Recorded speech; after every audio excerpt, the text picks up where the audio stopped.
चलिए भाई, तो हमारा क्या चल रहा था? स्टील में हो गया था हमारा, बोल्ट रिवेट हो गया था। अच्छा, रिवेट में एक अनविन फॉर्मूला लिख लो। ठीक, अनविन फॉर्मूला पूछ लेता कभी कभार, तो एक अनविन फॉर्मूला लिख के फिर कनेक्शन वोल्टेज शुरू करते हैं।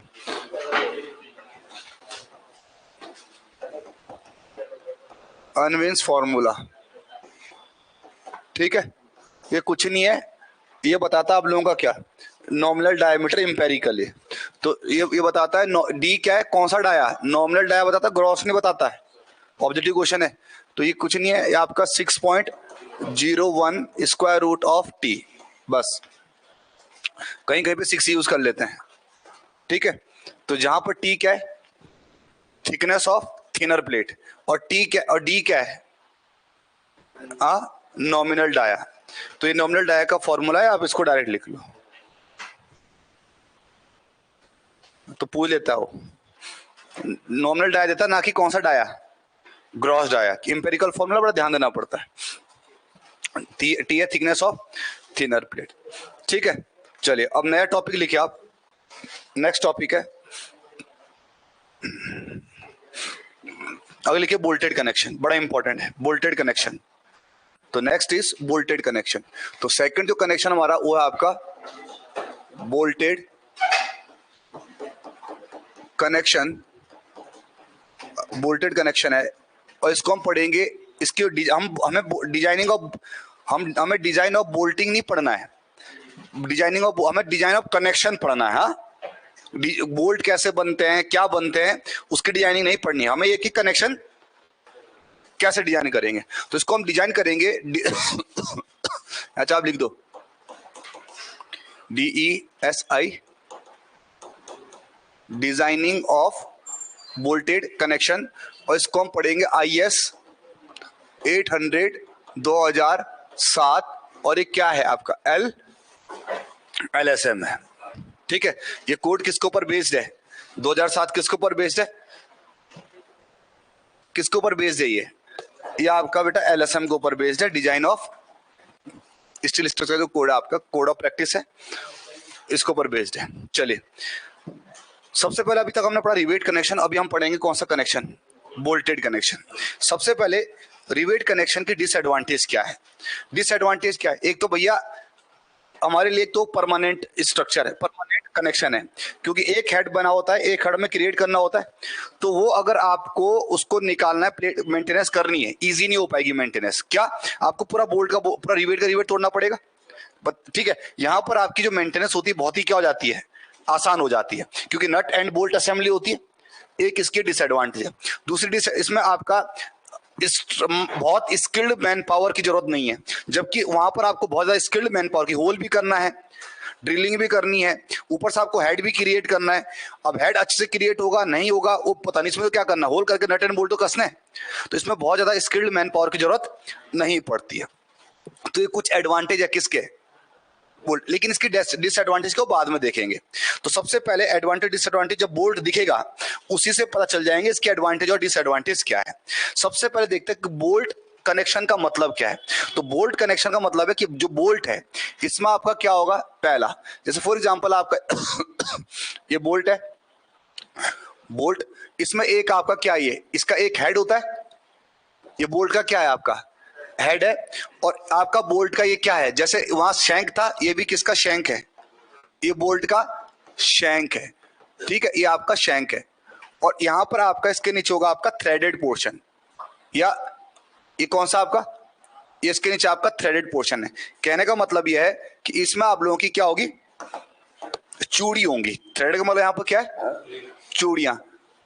ठीक है, ये आपका इसका कौन सा पोर्शन है, मैं बड़ा बड़ा दिखा रहा हूँ पीछा, क्योंकि टाइम लग जाएगा इस वजह से इसकी मैंने क्या करा, बड़ा बड़ा दिखा दिया, लेकिन एक्चुअल में क्या है, हटाओ इसको मैं ऐसे कर देता हूँ।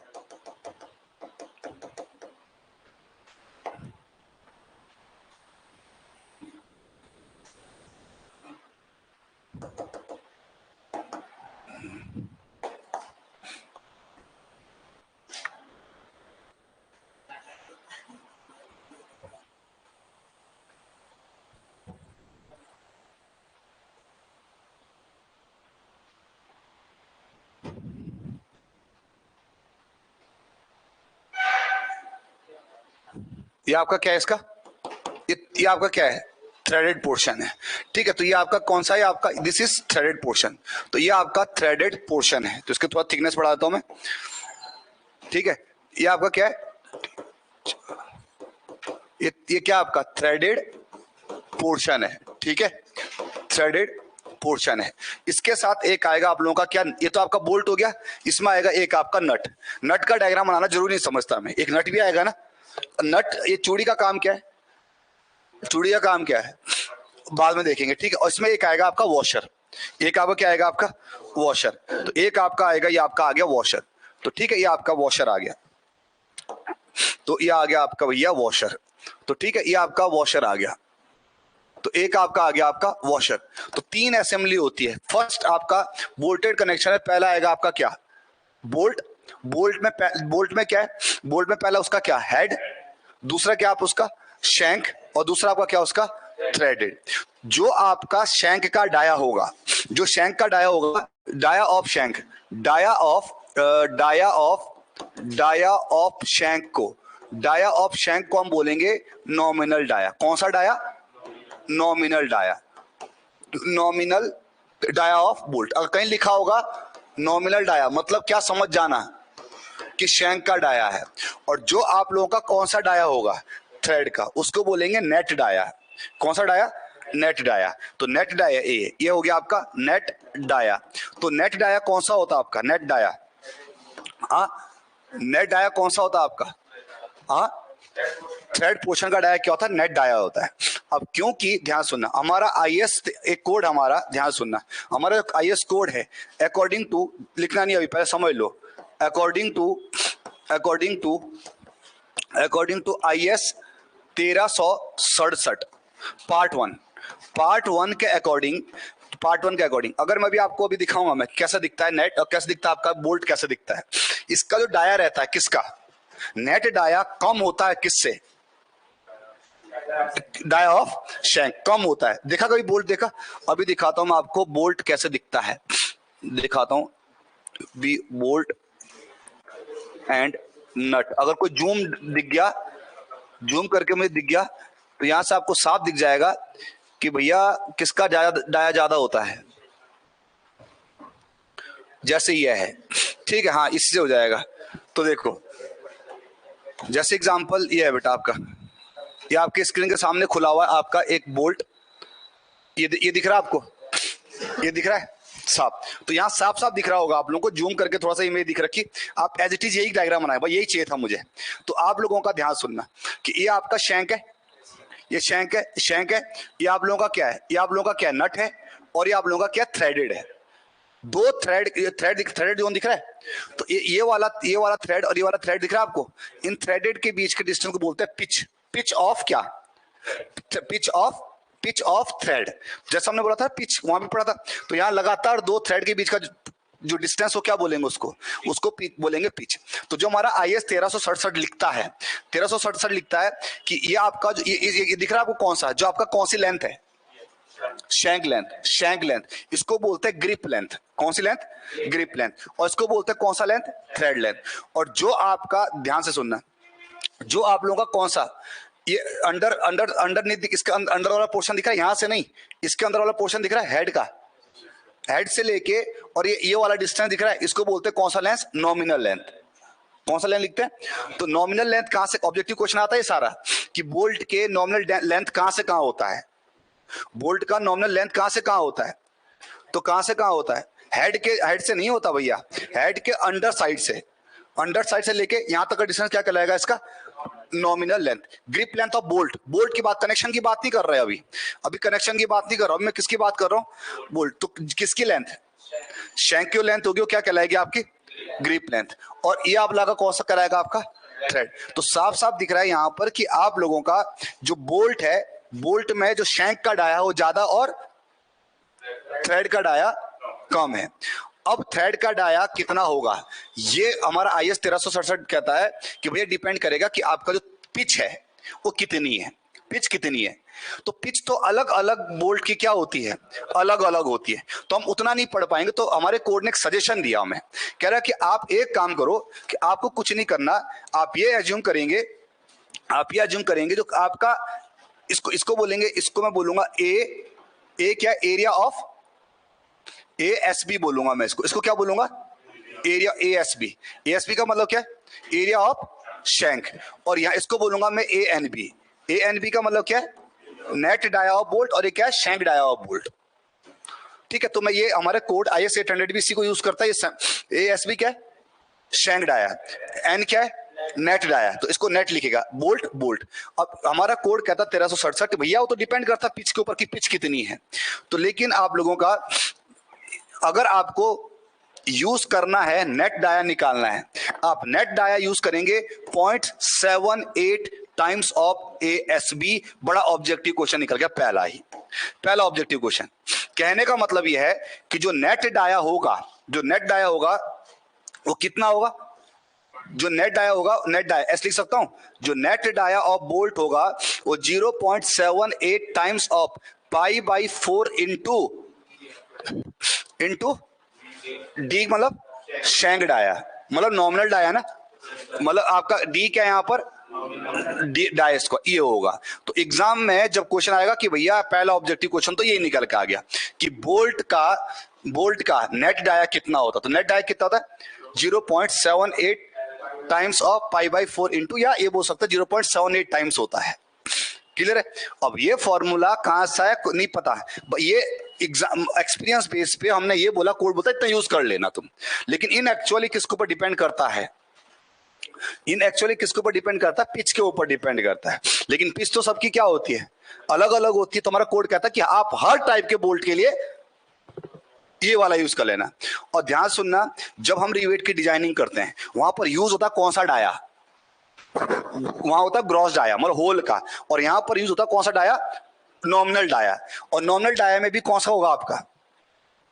नेट। क्यों वो कर रहे हैं नेट डाया क्यों यूज कर रहे हैं? क्योंकि भैया कम डाया कहां पर है, कम एरिया कहां पर है, तो यहां से फेल होने की चांसेस ज्यादा है। समझ आ गया? दूसरा, क्योंकि अब ये समझ आएगा एक डिसएडवांटेज जो डायरेक्ट ऑब्जेक्टिव पूछ लेगा आपसे। क्योंकि अब आप बताओ, रिवेट के केस में क्या था? रिवेट के केस में पूरा शैंक ऊपर से लेके एक ही डाया का था। यहां पर अलग अलग डाया हो रहा है, पहला डाया कौन सा है? शैंक। दूसरा डाया कौन सा? अब क्योंकि डाया अलग अलग हो रहा है, तो अगर मैं इसके ऊपर एक्सियल टेंसाइल फोर्स लगाऊं, ना, फेल कर जाएगा बोल्ट। क्यों कर जाएगा फेल? अरे क्योंकि अलग अलग क्या है? अलग अलग डाया क्या कर जाएगा? जहां से कम डाया होगा वहां से क्या कर जाएगा? फेल कर जाएगा। इसका मतलब ये कि बोल्ट की एक डिसएडवांटेज ये निकल के आती है कि बोल्ट अच्छे से किसको नहीं झेल पाता है? टेंसाइल फोर्स को नहीं झेल पाता है। तो इसका मतलब है कि जब डिजाइन करेंगे तो बड़े केयरफुली डिजाइन करना पड़ेगा इसको।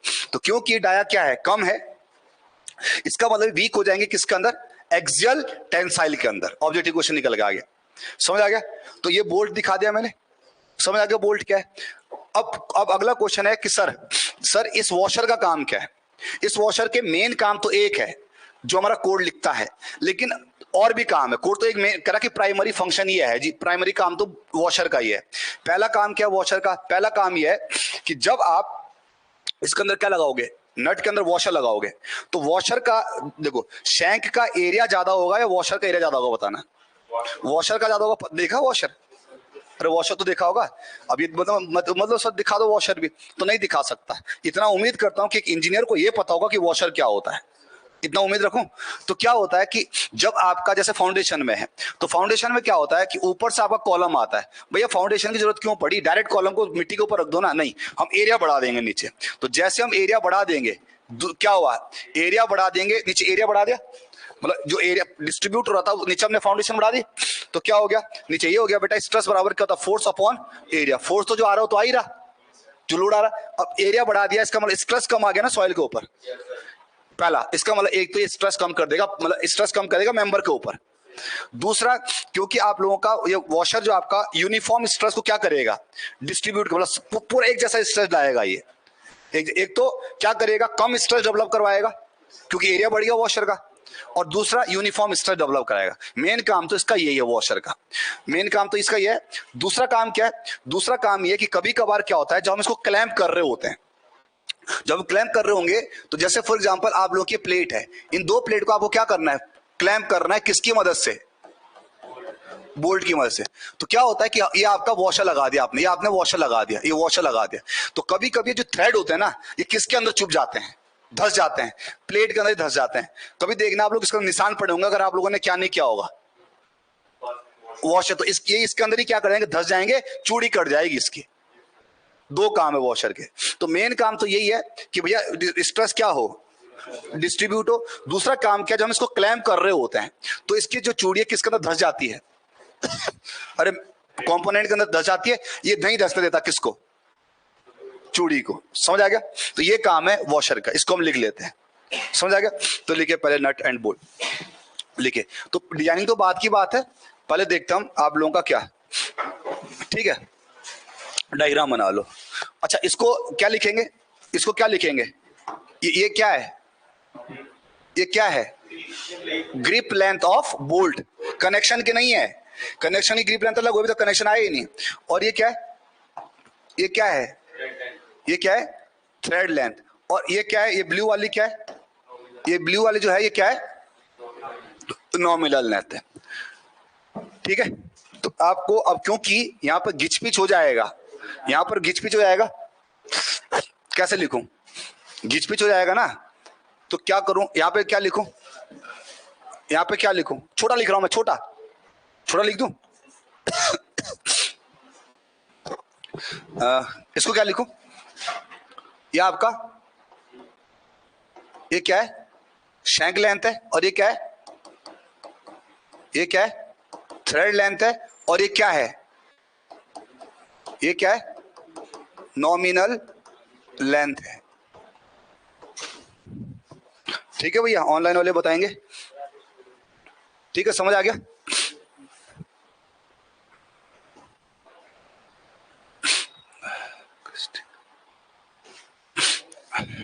तो डायरेक्ट ऑब्जेक्टिव क्वेश्चन है ये।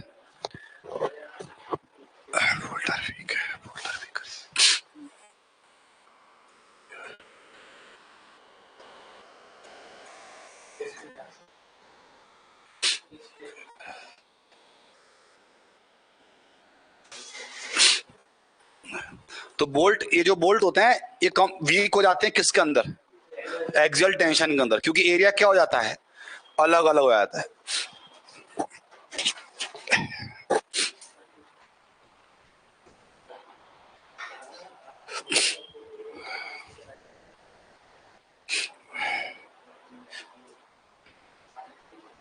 लिखो, पूरा लिखो।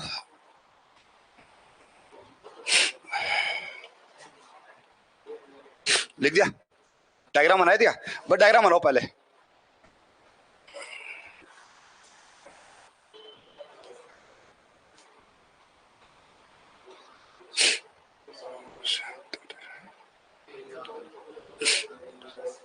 लिख दिया। एएसबी क्या है, एएसबी क्या है, इसको बाद अपने आप लिखाऊंगा मैं, ठीक है। पहले लिखिए, सबसे पहले लिखेंगे, सबसे पहले लिखेंगे सबसे पहले लिखेंगे आप शैंक को क्या भी लिखते हैं, ग्रिप ना, ग्रिप लेंथ। तो शैंक लेंथ को क्या बोलेंगे, ग्रिप लेंथ। तो सबसे लिखेंगे ग्रिप लेंथ क्या है, व्हाट इज ग्रिप लेंथ, लिखिए फटाफट। अच्छा पहले बोल्ट लेंथ लिखता है, बोल्ट लेंथ, बोल्ट लेंथ क्या है, it is the distance, it is the distance, bolt length, it is the distance, it is the distance from It is a distance from underside of bolt head, underside of bolt head, underside of bolt head, underside of bolt head, underside of bolt head, ये underside of bolt head to end of the bolt, to end of the bolt, underside, ये है ना, समझ आ गया? और underside मतलब head के नीचे से, अंडरसाइड ऑफ बोल्ट हेड ये है, से लेके एंड ऑफ द बोल्ट, ठीक है? इसको क्या बोलते हैं? नॉमिनल, इसको क्या बोलते हैं? Bolt, nominal length of bolt ना। नेक्स्ट अगर लिखिए ग्रिप लेंथ, फटाफट ग्रिप लेंथ, ग्रिप लेंथ लिखिए।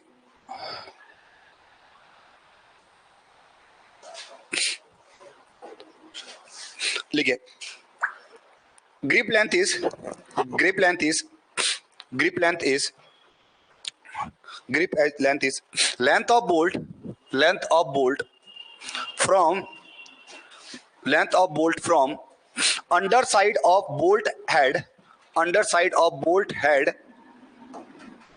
to end of the shank, to end of the ऐसे लिखो end of the under, रुक जाओ ऐसे लिखो end of the unthreaded portion ना, अरे है ना, बोलो end of unthreaded, जहां unthreaded है, unthreaded portion, इसको क्या बोलते हैं?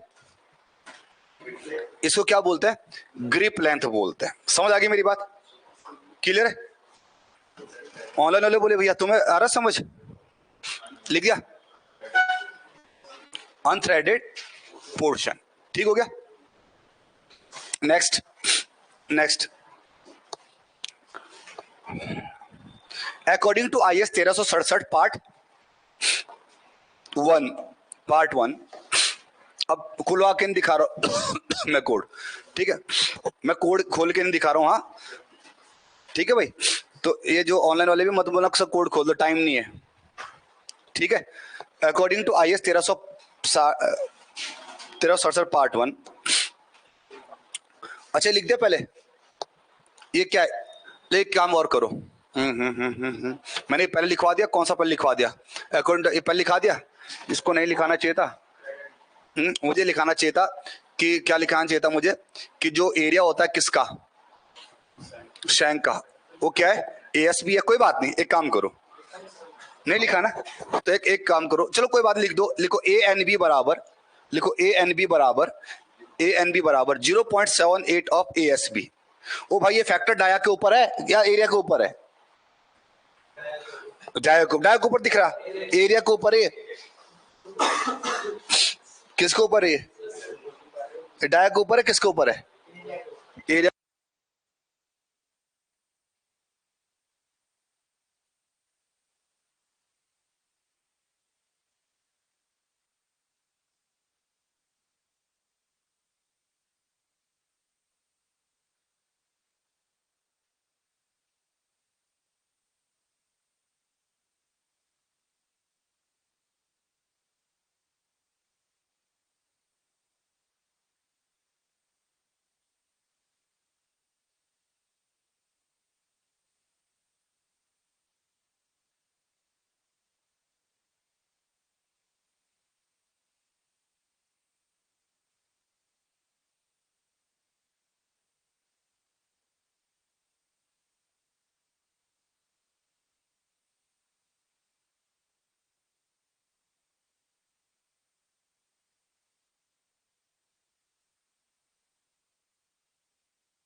लिख दिया जहां पर, अच्छा नेक्स्ट एंड या ऐसा लिख सकते हैं ANB बराबर 0.7 टाइम 5/4 इंटू डी स्क्वायर, जहां डी क्या हो जाएगा? शैंक डाया है ना, नॉमिनल डाया, ठीक है? तो डी यहां पर लिखो शैंक डाया, ठीक है? और ये फैक्टर किसके ऊपर है?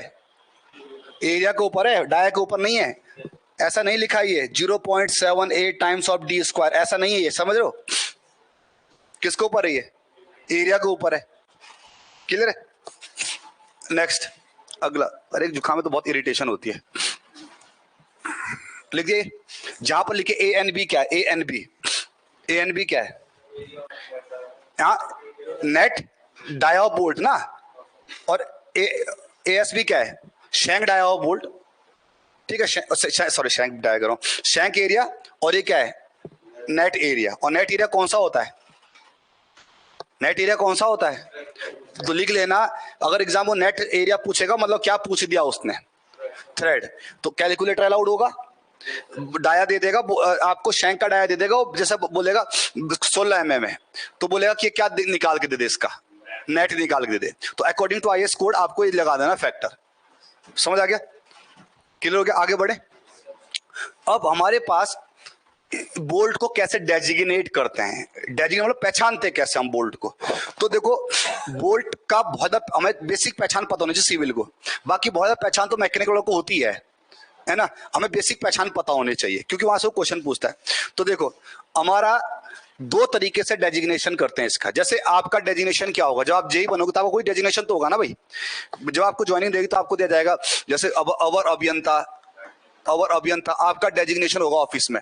अवर अभियंता तो बहुत होंगे, 2 3 4 5 7, लेकिन आपका देखो जैसे बॉ, ठीक है, अवर अभियंता 100 क, ऐसे मतलब एक डेजिग्नेशन हो गया आपका। मतलब कि भैया ये रोड का काम किसके पास है, क्या बोलते जेई के पास, कौन सा वाला जेई? तो बॉ, आपका नाम नहीं होगा वहां पे। आप जिस दिन ट्रांसफर होगा आप जब कोई और आएगा ना इस डेजिग्नेशन पे, अरे आपका एक डेजिग्नेशन होगा, ठीक है, आप तो टेम्पररी हो ना, लेकिन ये पोस्ट हमेशा के लिए अभी वहां पे। तो आपका एक डेजिग्नेशन आपको पहचाना जाता है, जैसे ये विकास अवर अभियंता बॉ के पास है ये वाला काम। समझ आ गया? तो अलग अलग डेजिग्नेशन, या किसी में ए बी सी डी चलता है, किसी में ए फर्स्ट, ए सेकंड, ए थर्ड, ए फोर्थ चलता है, ऐसे चलता है ना। तो ये अलग अलग डेजिग्नेशन है, ठीक है। तो ऐसे पहचानने के लिए हमें डेजिग्नेट करना किया जाता है। तो इसको दो तरीके से डेजिग्नेट करते हैं, लिखना नहीं है, फर्स्ट मैं लिखा दूंगा। फर्स्ट इसको डेजिग्नेट करते हैं किससे? इसको डेजिग्नेट करते हैं जैसे M5, जैसे M36। अब M का मतलब क्या है यहां पर? M का मतलब मैट्रिक, 5 उसका डाया, कौन सा डाया? Shank dia. कौन सा डाया? Shank dia. तो M का मतलब मैट्रिक, मतलब पहले इंच में आते थे वो। आज भी जो मिस्त्री जो आपके घर में आता है उससे पूछते हो क्या टीवी लगाना है या स्क्रीन लगानी है मुझे, तो बोलता ना कि इतने इंची का ले आ। आज वो इंच जानता है। लेकिन आज जो इंटरनेशनल सिस्टम चल रहा है मैट्रिक में चल रहा है ना। पहले हमारे पास घंटर चेन वो चेन चलता है, तो मैट्रिक चेन चल रही है। आज तो 30 मीटर 20 मीटर की चेन हो गई। कहाँ है घंटर चेन? आज थोड़ी नहीं होती घंटर चेन, लेकिन पढ़ाया जाता है ना आज भी, है ना। तो आज भी आज ये M का मतलब मैट्रिक, मतलब MM में चल रहा है ये, ठीक है। तो ये M का मतलब है मैट्रिक, मैट्रिक सिस्टम है, ठीक है। तो M का मतलब क्या है? Metric, metric. और 36 इसका क्या है? MM। कौन सा डाया? Shank dia. समझ आ गया? अब अगर मैकेनिकल में घुसे तो वो तो ऐसे डेजिग्नेट करता है पूरा। वो लिखता है ऐसे, वो लिखता है M5 इंटू 1.2 इंटू 40 mm। तो अगर वैसे लिखना लिख लो। M का मतलब क्या है? 5 क्या उसका? जो नहीं कि M भी लिखेगा। तो M क्या है? डाया, M डाया है। 1.2 क्या है? Pitch length, pitch. और 40 क्या उसका? 40 का उसका नॉमिनल लेंथ, जो भी पढ़ा था। समझ आ गया? तो पिच क्या है? ये है पिच, ये है पिच, पिच ये है। मैं जूम करके दिखा रहा हूं, ये थ्रेड दिख रहा है, अरे थ्रेड दिख रहा है। तो दो थ्रेड के थ्रेड दिख रहा है, तो ये वाला जो डिस्टेंस होता है, ये वाला डिस्टेंस दिख रहा है, ये कहलाता है आपका पिच, ये कहलाता है पिच। और थोड़ा और डिटेल में जाए तो इसको कहते हैं पिच एंगल। तो इतना जाना नहीं हमें। बट हाँ अगर आपको लिख दिया कि भैया बोल्ट का डाया है ये, तो यहां पर ये 5 क्या है, 1.2 क्या, 10 क्या है, तो 40 क्या है, तो 5 क्या है उसका डाया, 1.2 क्या है पिच, और 40 क्या उसकी। समझ आ गया? क्लियर हो गया? तो लिखे पहला डेजिग्नेशन। पहला डेजिग्नेशन ऐसा है इसका। तो फर्स्ट लिखे the bolt is designated by designated by M M M 5 comma जैसे एम एग्जाम्पल है M10 M16 M36 ऐसे। अभी एम क्या है इसका, एम क्या है, एम का मतलब क्या है, मैट्रिक इंच नहीं, इंच बेटा इंच में नहीं है ये, हाँ किस में है, टी भी लिख देना, किस में है ये, मैट्रिक मतलब एमएम में है, हाँ मीटर प्रणाली एमएम, समझ रहे हो, एमएम मीटर वगैरह में, तो मैट्रिक प्रणाली में है, ठीक है। और 5 उसका क्या है,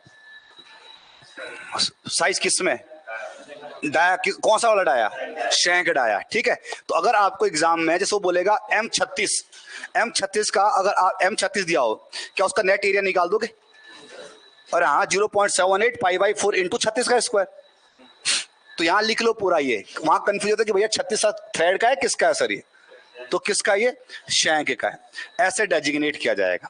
या फिर जो हमारा कोड डेजिग्नेट करता है, दूसरा तरीका है प्रॉपर्टी क्लास, लिखना नहीं है, तो दूसरा जो डेजिग्नेशन है वो इसको क्लासिफाई कर सकते हैं एज पर इसकी कौन सी प्रॉपर्टी क्लास,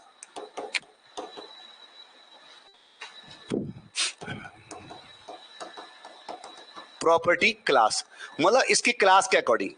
अब इसके क्लास के अकॉर्डिंग का मतलब जैसे एग्जांपल हम ये जो मैं कर रहा हूं लिखना नहीं अभी, IS 1367 पार्ट 3 में कैसा क्लासिफाई किया गया है हमारे मतलब बोल्ड को कैसे डेजिग्नेट किया गया है उसकी प्रॉपर्टी क्लास के हिसाब से। अब ये प्रॉपर्टी क्लास ये कहता है कि जैसे फॉर एग्जांपल आपको दिया होगा कि क्लास ऑफ बोल्ट है 4.6, इंपॉर्टेंट ऑब्जेक्टिव के लिए, इंपॉर्टेंट है ऑब्जेक्टिव के लिए, तो यदि आपकी क्लास ऑफ बोल्ट कितनी है 4.6 है, इसका मतलब है कि इस 4 को गुणा करो किससे, 100 से, तो ये हो जाएगा 400 न्यूटन पर mm स्क्वायर। इसका मतलब है कि 400 न्यूटन पर mm स्क्वायर इसकी अल्टीमेट स्ट्रेंथ है। अल्टीमेट स्ट्रेंथ कितनी है 400। अब इस 400 को किससे गुणा करो 0.6 से, तो इस 400 से अगर गुणा करूं किससे 0.6 से, तो 6 चौको 24, 240 इसकी क्या है यील्ड स्ट्रेंथ है, ये मतलब है इसका। तो अगर मैं ये बोल रहा हूं कि क्लास 4.6 का बोल्ट है, इसका मतलब उसका प्रॉपर्टी, अरे प्रॉपर्टी के हिसाब से है ना ये, इसका मतलब इसके 400 क्या है अल्टीमेट स्ट्रेंथ, और 6 पॉइंट, अब क्या करेंगे इसको किससे गुणा करेंगे 0.6 से। जैसे अब एग्जाम में आता क्वेश्चन कि अगर आपको दे देगा बोल्ट की क्लास दे देगा 4.6, बोलेगा इसके बाद इसमें कौन सा स्टेटमेंट सही है, 4 है, बोलेगा इसकी अल्टीमेट स्ट्रेंथ इतनी, इसकी यील्ड इतनी, इसकी अल्टीमेट स्ट्रेंथ इतनी, यील्ड इतनी, अल्टीमेट, तो ऑब्जेक्टिव क्वेश्चन आता है यहां से। अब ये किसके अकॉर्डिंग है, तो मैं आपको दिखाता हूं कि ये आपको डायरेक्ट चार्ट बना लेंगे, मैंने डाउनलोड कर रखा है चार्ट, ठीक है, क्योंकि वैसे कल मैं वो ले आऊंगा क्या बोलते हैं, अब BIS का पासवर्ड रिकवर कर लूंगा आज। तो ये देखो, ये आपका देखो, ये आपका ये चार्ट आप बना लेंगे, जो मैं बोलने के लिए करूंगा, आपको अपने नोट्स को बनाना है, अदरवाइज मैं इसको डाल दूंगा आपको टेलीग्राम वगैरह जहां पे चाहिए होगा आपको। स्पेसिफिकेशन IS 1367 के अकॉर्डिंग है, कौन सा है पार्ट 3 के अकॉर्डिंग है। अब ये कह रहा है कि देखो ग्रेड या क्लासिफिकेशन, तो देखो 3.6 4.6 4.8 5.6 याद नहीं रखना है आपको, ये अक्सर कौन कौन सा नहीं रखने याद भैया, याद ही नहीं रखना है आपको, पर आपको ये दे देगा कि अगर आप इसे पूछेगा कि अगर आपका 4.8 क्लास है, अगर 4.8 क्लास है उसकी अल्टीमेट स्ट्रेंथ कितनी होगी 4.8, तो उसकी अल्टीमेट स्ट्रेंथ कितनी होगी 400, 4.8 देखिए तो कितनी है, तो आप 400 ही बोलिएगा, कोई दिक्कत नहीं है, ठीक है। और उसको किससे गुणा करेंगे, तो किससे गुणा करेंगे, तो 8 चक्कू 32, समझ आ गया, क्लियर हो गया। जैसे अब आपका जैसे 6.8 है, तो 6.8 मतलब 600, आप 600 से गुणा करेंगे आप सीधा, ठीक है 600। अब 600 को गुणा करेंगे किससे 0.8 से, 8 6 48, बस थोड़ा सा ये जो आपका 8.8 वाली क्लास है आपको फिर भी एक्सेप्शन याद नहीं रखने, 8.8 वाली जो क्लास है अगर डाया किससे छोटा हुआ तो आपका 800 8 6 सॉरी 8 8 64, बस थोड़ा सा ही चेंज है, क्या आपका अगर 16 से ऊपर हुआ तो 8 यहाँ कितना 830 का रखा, आप तब भी कितना लेंगे 800 ही लेंगे, रटना नहीं है टेबल को, क्योंकि कोई फर्क नहीं पड़ेगा इतने में। तो बस अगर आपको दिया होगा, बाकी सब में से 9.8 का मतलब क्या, 900, 9 है 72, कितना, 1000 इंटू 9, बस 900 याद रखेंगे आप, ठीक। आपके पास ये आएगा नहीं। अब बता क्यों, ये दरअसल ऐसा नहीं है। ये दरअसल 9 पॉइंट जो आपके हायर क्लास के ग्रेड है ना, उसकी आपको एक्चुअल यील्ड स्ट्रेंथ पता ही नहीं चलती है। जो आपके माइल्ड जो आपके ये जो है ना, आपके बड़े जो 9.8 जो बड़े बड़े ग्रेड हैं, ये जो है हाई कार्बन स्टील के बने होते हैं। और आपको ये पता है कि हाई कार्बन स्टील का क्या मिलता ही नहीं है, माइल्ड स्टील का तो क्या मिलता है, क्लियर यील्ड पॉइंट मिलता है। तो क्लियर वो फॉर्मूला है कि भैया इससे 100 से गुणा कर दो। अब यहाँ पर वो इसलिए नहीं बैठ रहा सटीक, क्योंकि हमें कौन सा पॉइंट मिलता ही नहीं है, क्लियर यील्ड पॉइंट नहीं मिलता। ये हम प्रूफ स्ट्रेस से निकाल रहे होते हैं। किसे निकाल रहे होते हैं? तो प्रूफ स्ट्रेस लेके आना पड़ता है। इस वजह से ये जो मैंने मल्टीप्लाई करना सिखाया वो सटीक नहीं बैठ रहा, लेकिन अप्रॉक्स उतना ही निकल के आएगा। समझ आ गया? क्लियर हो गया?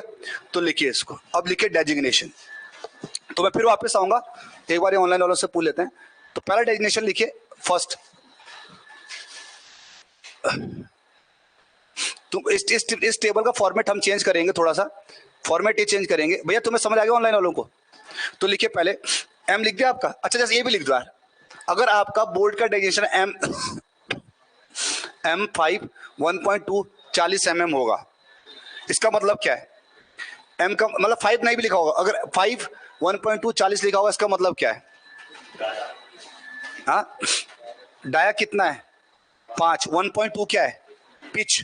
तो पिच ऐसे लिख देंगे। मैं थ्रेड को जूम कर दिया, बस इतना नहीं होता थ्रेड, हाँ, बस जूम कर दिया, ठीक है। 40 क्या उसकी, 40 क्या उसकी नॉमिनल लेंथ। तो नॉमिनल लेंथ भी पढ़ा आपने, कहां से कहां होता है वो मैंने पढ़ा दिया। ये छोटे छोटे क्वेश्चन निकल के आते हैं स्टेट जेईई में, छोटे छोटे क्वेश्चन स्टेट जेईई में निकल के आते हैं, ठीक है। समझ आ गया? अब लिखिए next. According to I S 1367 part 3, according to IS 1367 part 3, bolt can also classified as property class. Bolt को हम किसके हिसाब में भी कर सकते हैं? प्रॉपर्टी क्लास के हिसाब से भी कर सकते हैं, प्रॉपर्टी क्लास के हिसाब से भी कर सकते हैं, ठीक है, ठीक है। For example if property class of bolt is 4.6, for example if property class of bolt is 4.6, it means, इसका मतलब यह है, इसका मतलब क्या है कि 400 इसकी कौन सी स्ट्रेंथ है? अल्टीमेट स्ट्रेंथ है मेगा पास्कल में, ठीक है। और इस 400 को गुणा कर दो किससे? हाँ, 0.6। ये क्या आएगी इसकी यील्ड स्ट्रेंथ आएगी, किसमें? मेगा पास्कल में, ठीक है। क्लियर हो गया? तो अब बना लो आप, ठीक हो गया भाई? ऑनलाइन वालों को समझ आ गया? अब मैं टेबल बनाने के लिए दे रहा हूं आपको, तो टेबल नोट से बना लेंगे। अरे भैया समझ आ गया?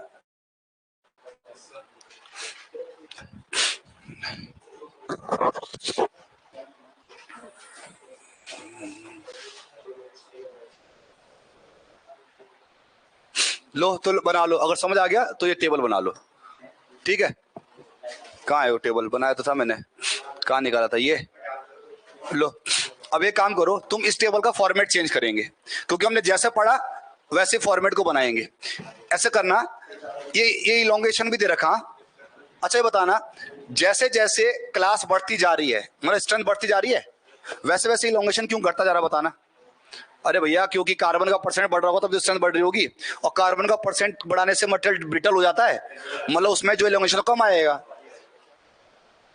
चलिए लिखना यहाँ पर, ये फॉर्मेट ये बनाएंगे, यहाँ लिखेंगे क्लास ऑफ बोल्ट, यहाँ पहले कॉन्स्टेबल लिखेंगे आप, अल्टीमेट ना, फॉर्मेट चेंज कर देंगे हम ना। तो इसको, इस वाले को इधर बनाना, इस वाले को इधर बनाना, चाहे तो आप इलोंगेशन भी लिख लो, ठीक है भाई? समझ आ गया? तो ये इसका डेजिग्नेशन है। फटाफट बनाइए, टाइम दे रहा हूं बनाने के लिए।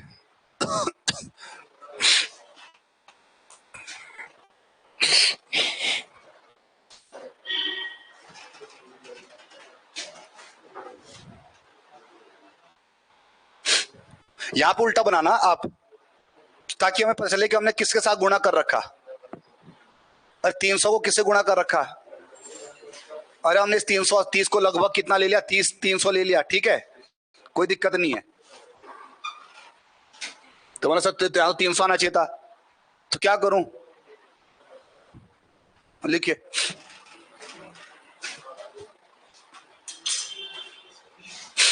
आप 300 ले लेना एग्जाम में, कोई दिक्कत नहीं है।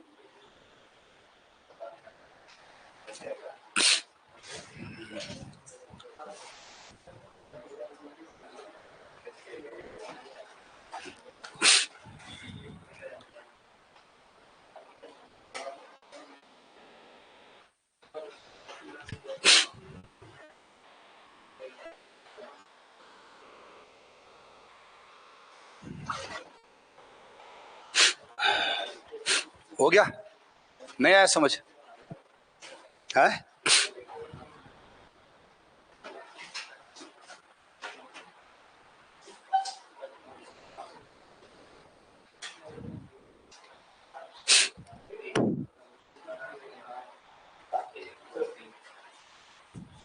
इलोंगेशन लिखना चाहो तो इलोंगेशन लिख दो, वो खुद ही पता चल जाएगा आपको कि किस में ज्यादा आता है किस में कम आता है।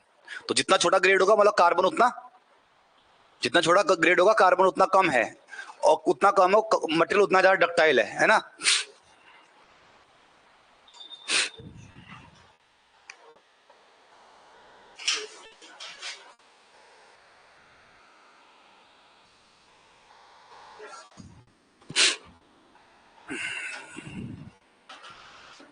तो अगर जैसे आपके पास क्वेश्चन आ गया कि एक बोल्ट है जिसकी क्लास 6.8 है, तो उसकी यील्ड स्ट्रेंथ और वो बता दोगे?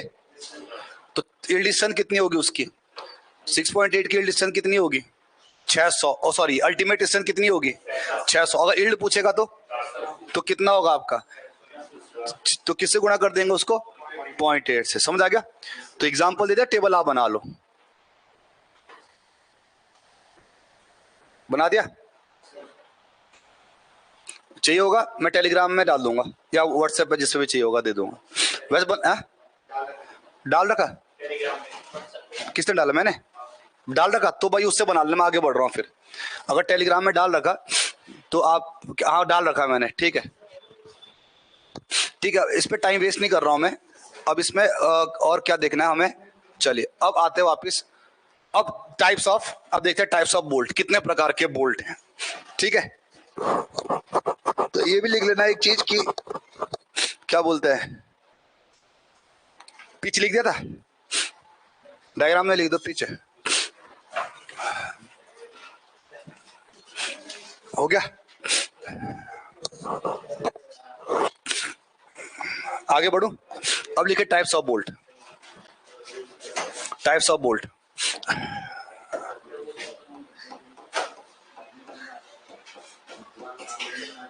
Types of bolt.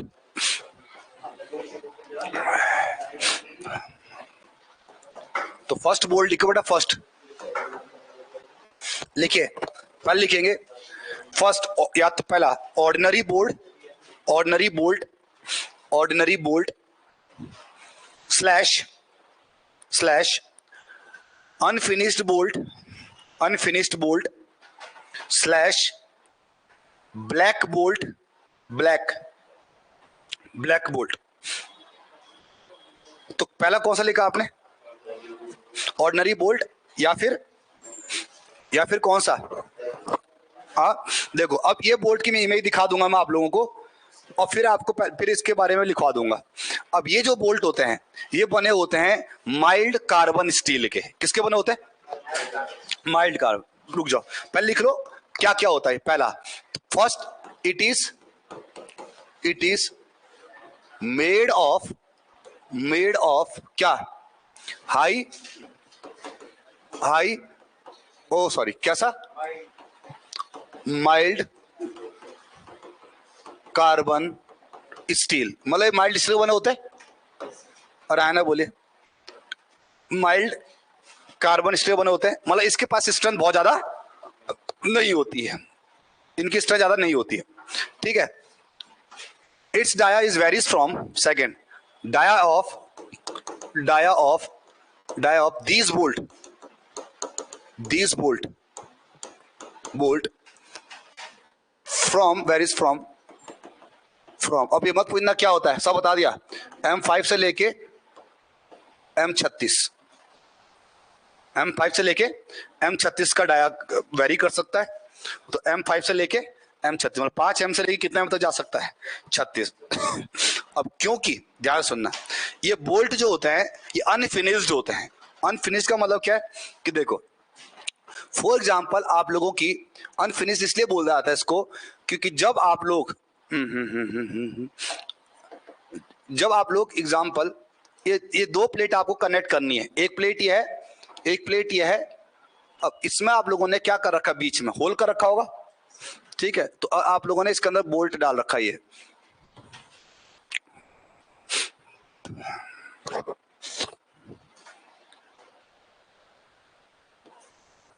कौन सा जॉइंट है, लेफ्ट जॉइंट है ना। अब आप लोगों ने इसके अंदर क्या डाल रखा है, ये बोल्ट डाल रखा है, ये बोल्ट डाल रखा है इसके अंदर, ये बोल्ट है आपका, ठीक है। ये आपका बोल्ट है, ये थ्रेडेड पोर्शन है, ये इसका क्या है, ये क्या है, ये वॉशर है, ये वॉशर है, ठीक है। और इसके बाद ये क्या है जो ब्लू से बना रहा हूं, ये क्या है, ये नट है ना, ये नट है, ऊपर से हेड बना देना, ठीक है। हेड, ये क्या है इसका, ये इसका हेड है, ये आपका इसका हेड है, ठीक है। ये हेड है, ठीक। अब क्या होता है, साफ साफ दिख रहा है इसमें कि अनफिनिश्ड है।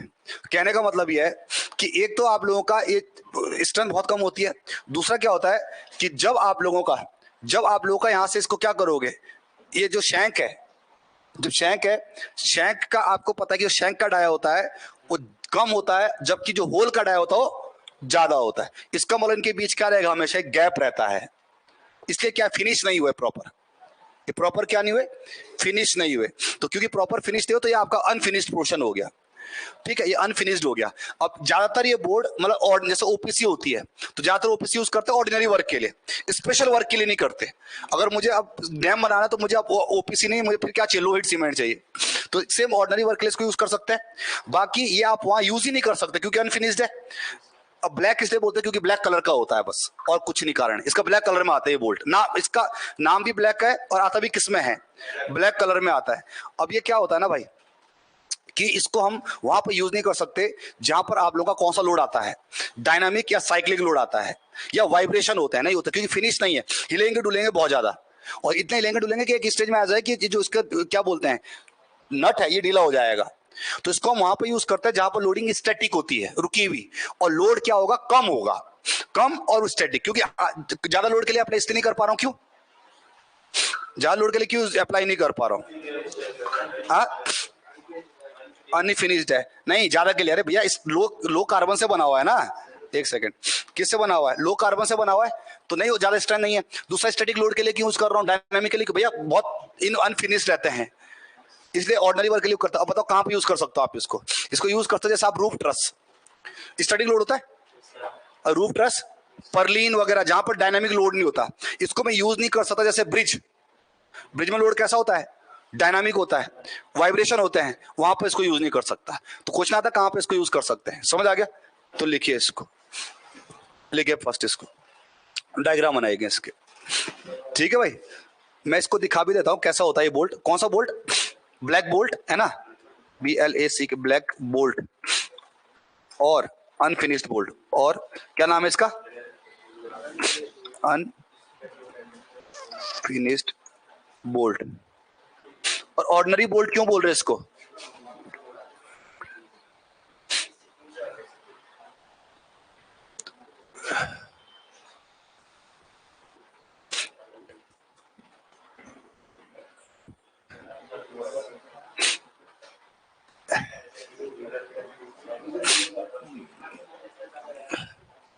ये देखो ये है, ये बेटा देखो, रुक जाओ, ये भी देख लो, ये भी देख लो, इसमें फिनिशिंग नहीं आती है, अनफिनिश्ड होता है, फिनिशिंग प्रॉपर नहीं आती। देखो ये है ब्लैक बोल्ट, ये देख कलर भी कैसा है, ब्लैक ही है, नाम ब्लैक बोल्ट ही आते हैं।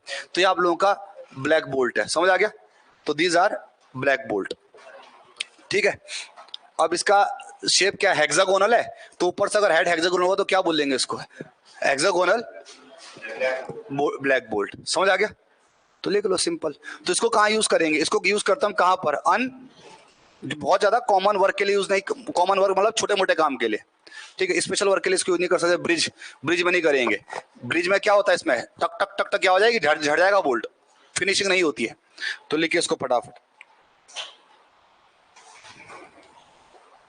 ऑर्डिनरी बोल्ट लिखा।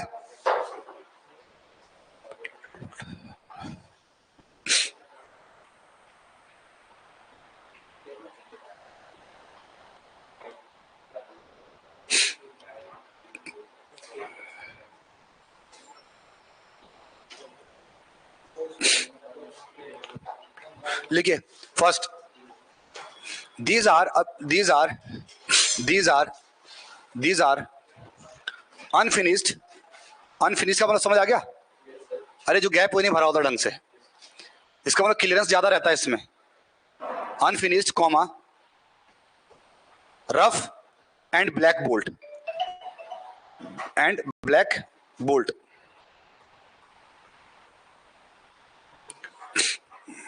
लिख दिया। नेक्स्ट,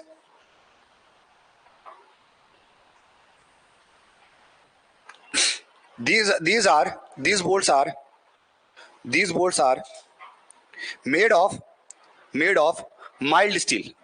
ये किसके बने होते हैं, ये तो लिखवा देता मैंने, अच्छा नहीं लिखवा, made of mild carbon steel. Next, dia of these bolt are varies from M5 से लेके M36, M5 से लेके, लिख जाइए। Next, these bolt are unfinished, hence these bolts are unfinished, hence it is not used for dynamic and vibration loading। Fatigue के लिए भी use नहीं कर सकते इसको, फटीग लोडिंग के लिए। फटीग का साइक्लिक लोडिंग ना, फटीग लोडिंग क्या होती है, साइक्लिक। इसको बस किसके लिए यूज कर सकते हैं, स्टैटिक लोडिंग के लिए। ऑब्जेक्टिव क्वेश्चन है, किसको यूज कर सकते हैं, बस इसको स्टैटिक लोडिंग के लिए यूज कर सकते हैं। ऑब्जेक्टिव क्वेश्चन है, स्टैटिक लोडिंग और माइनर वर्क के लिए, मेजर वर्क, माइनर वर्क जैसे रूफ ट्रस वगैरह हो गया, आपका माइनर हो गया। ब्रिज वगैरह के लिए यूज कर सकते हो इसको। एक तो स्ट्रेंथ कम, और दूसरा किसको नहीं झेल पाते, साइक्लिक लोडिंग, वाइब्रेशन, फटीग को नहीं झेल पाते। समझ आ गया। नेक्स्ट फटाफट लिखते रहेंगे। नेक्स्ट, अगर लिखिए, it is note, it is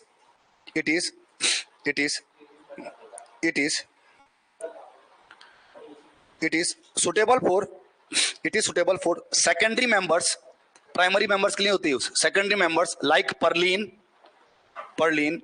comma roof truss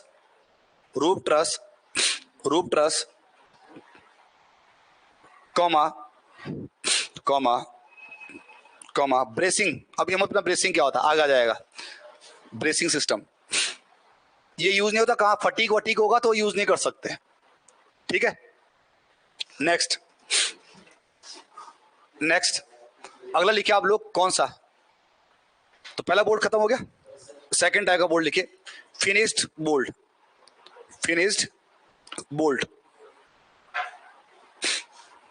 दूसरा लिखा finished comma turn, TURNED, turned bolt, finish comma turn bolt comma low tolerance bolt, लो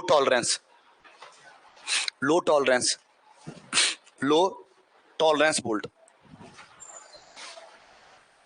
अब ये क्या होता है भैया, लो टॉलरेंस बोल्ट, इसको भी समझ लेते हैं। ये वो बोल्ट होते हैं, टॉलरेंस क्या होता है अभी आपको बता रखा, सब चीज बता रखा। ये वो बोल्ट होते हैं जो फिनिश्ड होते हैं। फिनिश का मतलब होता है कि ये जैसे यहाँ गैप रह गया था ना, वहां पर गैप नहीं रहता। इसका मतलब ये बोल्ट वहां पे यूज करते हैं जहां पर आपको नो स्लिप कंडीशन चाहिए। नो स्लिप का मतलब क्या है कि एक मेंबर दूसरे मेंबर के ऊपर स्लिप नहीं होना चाहिए, जैसे ब्रिज वगैरह में चाहिए होगा, एक मेंबर दूसरे के ऊपर स्लिप नहीं होना चाहिए। इसका मतलब इसकी फिनिशिंग क्या होगी, इसकी फिनिशिंग अच्छी होगी, हाँ ना बोले, इसका मतलब जो टॉलरेंस होता है बहुत ही कम होता है, इसका जो क्लियरेंस होता है बहुत कम होता है। कितना क्लियरेंस होता है? आपने पढ़ा था कि 24 mm तक का बोल्ट के लिए, 24 mm के बोल्ट के लिए कितना क्लियरेंस होता है? +2 ना, 24 mm के लिए +2 होता है, तो +2 mm ज्यादा था। ये ऑर्डिनरी बोल्ट की बात चल रही है, क्लियरेंस ज्यादा होता है। लेकिन अगर आपका जो कैसा बोल्ट होगा, फिनिश्ड बोल्ट होगा, उनका क्लियरेंस बहुत ही क्या होता है? कम होता है। तो अब ऑब्जेक्टिव क्वेश्चन आएगा कि वो क्लियरेंस अनफिनिश्ड फिनिश्ड बोल्ट के लिए क्लियरेंस कितना होता है, तो कितना होता है मैं नोट की फॉर्म में दे दूंगा। दूसरा, अब क्योंकि इनके बीच क्या होता है, इनके बीच आपका एक प्लेट दूसरे प्लेट के ऊपर से क्या नहीं करती? स्लिप नहीं करती, तो इसको हम वहां यूज करेंगे जहां पर आपको नो स्लिप कंडीशन चाहिए। मतलब इसको हम किस लोड के लिए भी कर सकते हैं? डायनामिक लोड के लिए, डायनामिक लोड के लिए कर सकते हैं, जो उसको स्टैटिक लोड के लिए, हाँ। लेकिन ये भी बने किसके होते हैं? माइल्ड स्टील के। इसका मतलब कर तो सकते हैं, लेकिन बहुत ज्यादा लोड इसके इससे भी नहीं लगा सकते। क्यों? क्योंकि भैया ये भी किसके बने हुए हैं? माइल्ड स्टील के ही बने हुए हैं। बात खत्म। तो लिखिए इसको, तो लिखिए फटाफट लिखिए। These bolts are also made of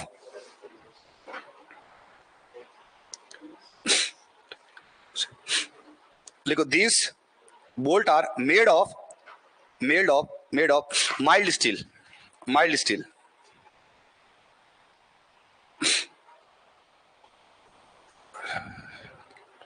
but made of hexagonal rods। ये किसके बने होते हैं? हेक्सागोनल रॉड से बने होते हैं, made of hexagonal rods. Next, the clearance for fitting is very small.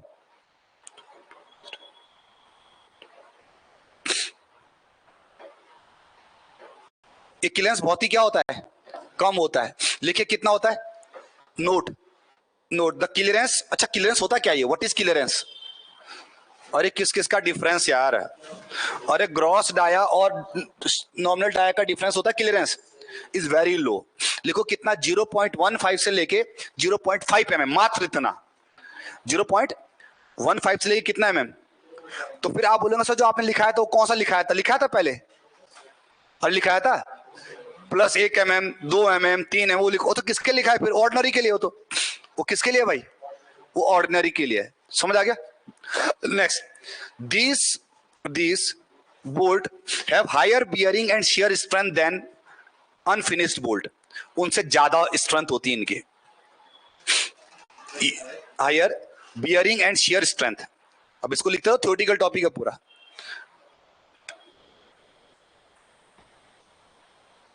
ठीक है, देन किससे हाँ, उनसे ज्यादा होता है। Next, it is use for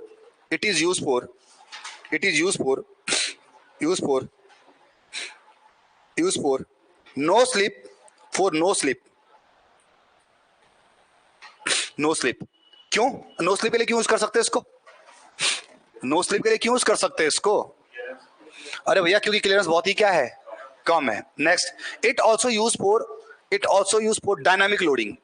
ये डायनामिक लोडिंग के लिए भी यूज कर सकते हैं, इसको डायनामिक लोडिंग के लिए भी यूज कर सकते हैं। ठीक है, तो थ्योरेटिकल है, लिखवाने की जरूरत नहीं है। समझ आ गया? दूसरा बेटा आपका अगला जो बोल्ट है वो आप लोगों का है HSFG बोल्ट।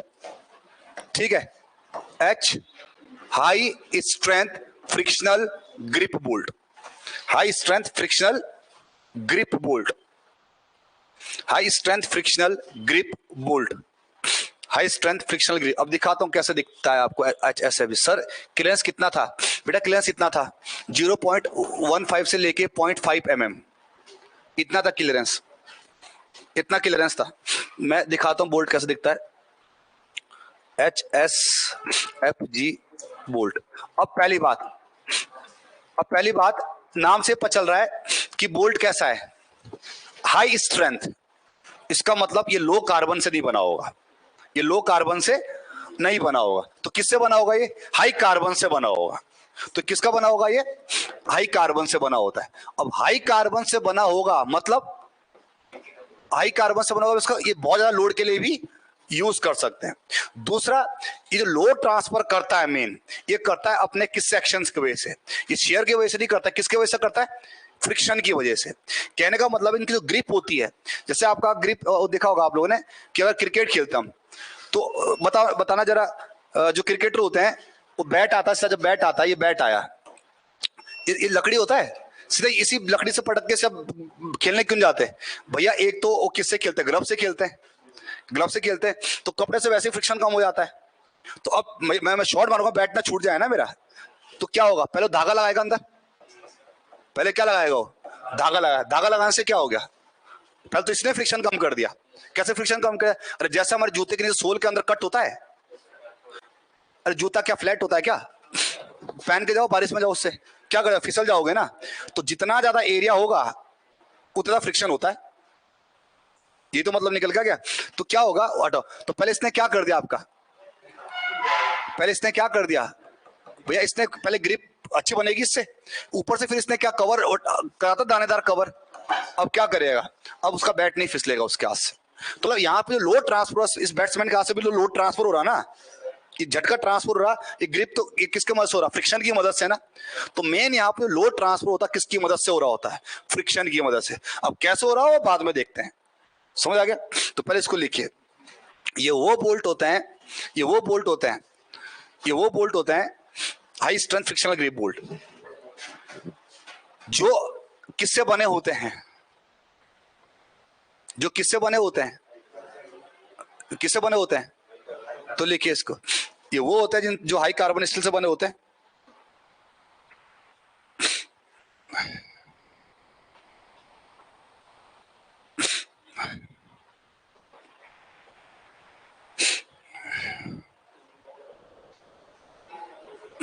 नेक्स्ट, इनकी प्रॉपर्टी में क्या मिलेगा आपको, स्ट्रेंथ ज्यादा मिलेगी, स्ट्रेंथ ज्यादा मिलेगी, लेकिन क्या कम मिलेगी, डक्टिलिटी।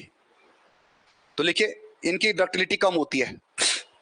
क्यों होगी डक्टिलिटी कम, क्योंकि कार्बन क्या कर गया, ज्यादा हो गया। तो लिखिए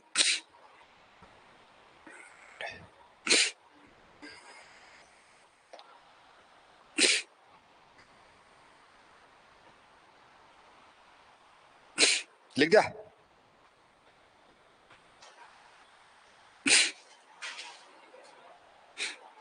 नेक्स्ट,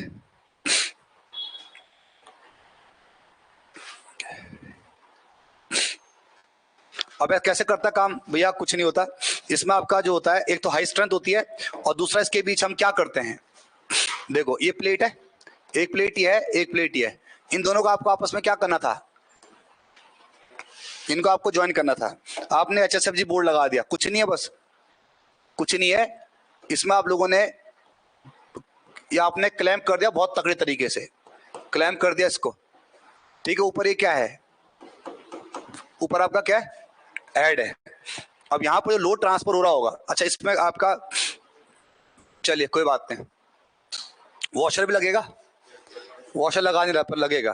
तो यहाँ पे लोड ट्रांसफर होता है, लोड ट्रांसफर होता है ना, मान लो आपको यहाँ पे लोड ट्रांसफर करवाना है, तो लोड ट्रांसफर करवाना है, क्या कैसे ट्रांसफर होता है, ऐसे ट्रांसफर होगा कि यहाँ पर शेयर से लोड ट्रांसफर नहीं होगा, भाई शेयर फोर्स ही तो आ रहा होगा। अब कैसे करेगा बाद में देखेंगे जब आएगा ये। तो ये क्या होगा, जो लोड ट्रांसफर हो रहा होगा एक दूसरे के ऊपर से, वो किसकी वजह से ट्रांसफर होगा, फ्रिक्शन की मदद से। अब कैसे करेगा वो बात की बात है। तो यहाँ पर लोड ट्रांसफर होता शेयर की वजह से नहीं हो रहा होता, किसकी वजह से होता है, यहाँ पर लिख लो बस इसको, फ्रिक्शन की मदद से हो रहा होता है, बस बाकी कुछ नहीं होता है। तो लिखिए, in this type of bolt, in this type of bolt, in this type of bolt load is transfer from friction. अब कैसे होता है फ्रिक्शन की मदद से, अपने आप समझा दूंगा जब समझाना होगा, ठीक है।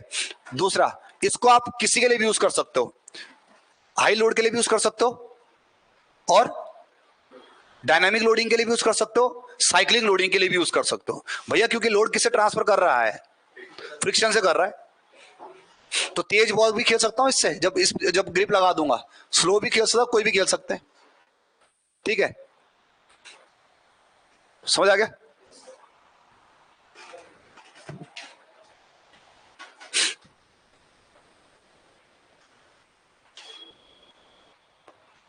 ठीक हो गया।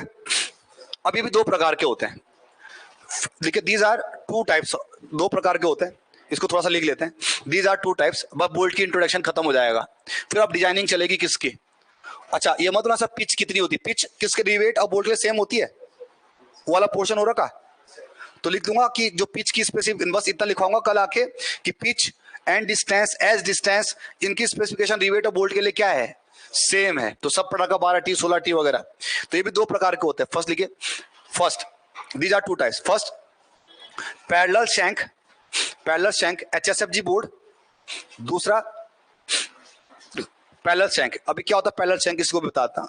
एक होता है पैरेलल शैंक और एक होता है आपका वेस्टेड शैंक, VAS लिखना, VAIS, वेस्ट होता है हमारी वेस्ट, वेस्ट कमर, वो वाला वेस्ट।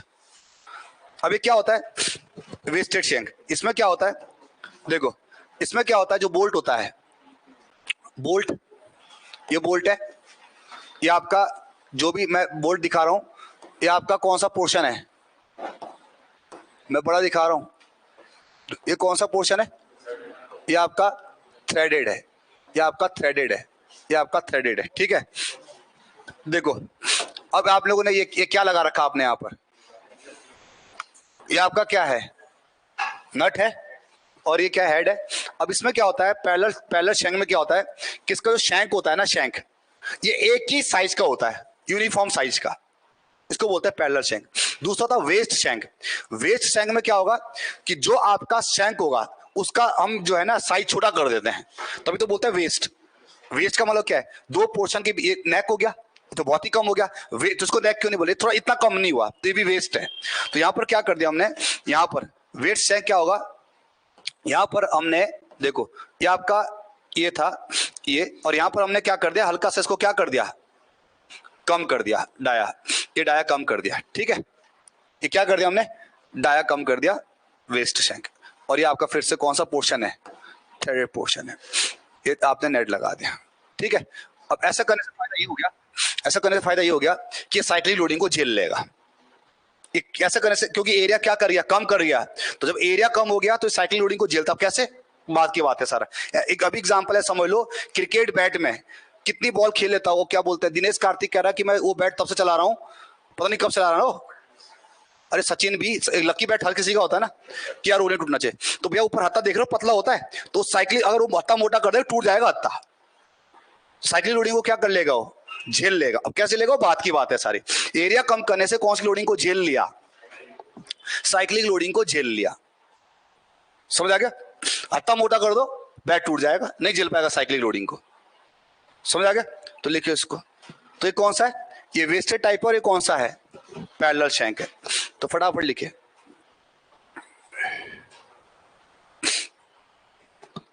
इसका डाया, अच्छा ये डाया मैंने बढ़ाया नहीं बाद में, इस डाया को फिर बाद में क्या कर देना, इस डाया को फिर से क्या कर देना, बाद में बढ़ा देना।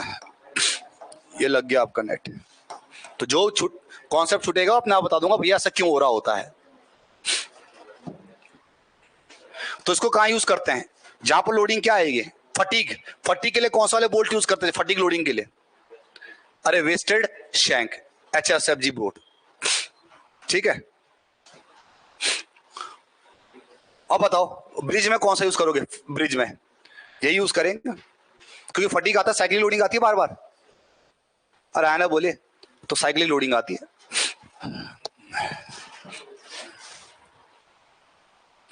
तो इसको लिख लेना, क्योंकि इसमें शैंक का डाया क्या कर देते हैं, कम कर देते हैं, इसलिए किस लोडिंग को ज्यादा झेल पाता है, साइक्लिक लोडिंग को झेल लेता है। अब कैसे झेलेगा बात की बात है सारा, क्लियर है। ये क्या हो गया हमारा, ये क्या हो गया हमारा, टाइप्स ऑफ बोल्ट। अब भैया एक काम लिखना, नोट, नोट ये लिखो कि जब हम डिजाइनिंग ऑफ रिवेट में कौन सा डाया यूज करते हैं, अरे डिजाइनिंग ऑफ रिवेट में कौन सा डाया यूज करते हैं, ग्रॉस डाया, और इसमें कौन सा डाया यूज करेंगे, नॉमिनल डाया। नॉमिनल में कौन सा नॉमिनल, नेट, तो लिख लो ये फर्क है। बाकी डिजाइनिंग इसकी और इसकी भी LSM से और रिवेट की भी LSM से दोनों सेम है, बस फर्क किसका है, फर्क बस डाया का है। अब किसकी डिजाइनिंग नहीं कराऊंगा फिर, रिवेट की, एज इट इज डिजाइनिंग जैसे रिवेट की वैसी किसकी है, अरे 2007 ऐसा नहीं बोलता कि रिवेट मत डिजाइन करो, पर डिजाइन ऑफ रिवेटिंग मत कर दिया हमने यूज। ठीक है, समझ आ गया। अब एक काम कर लो बेटा, कल एक काम करना, अपने नोट्स में वो वाला फिर से बनाना कि जहां हमने बोल्ट का साइज और उसका क्लियरेंस ना, वो फिर बना दोगे यहाँ पे। अरे लिख पढ़ा रखा, वो फिर यहाँ बना लो, क्योंकि बार बार चाहिए होगा मुझे वो। ठीक है, अब एक हेडिंग डाल दो, अब लिखे designing of rivet, sorry designing of bolt. अब पिच कहाँ गया, मैंने तो पढ़ाया नहीं पिच लेंथ, मैंने पढ़ाया नहीं गेज लेंथ, सीधा डिजाइनिंग पे आ गया, क्योंकि भैया पढ़ा रखा ना पहले कि पिच क्या होता है, गेज क्या होता है, एंड डिस्टेंस क्या होता है, एज डिस्टेंस का तो पढ़ा दिया था ना पहले। अरे है ना, बोलिए।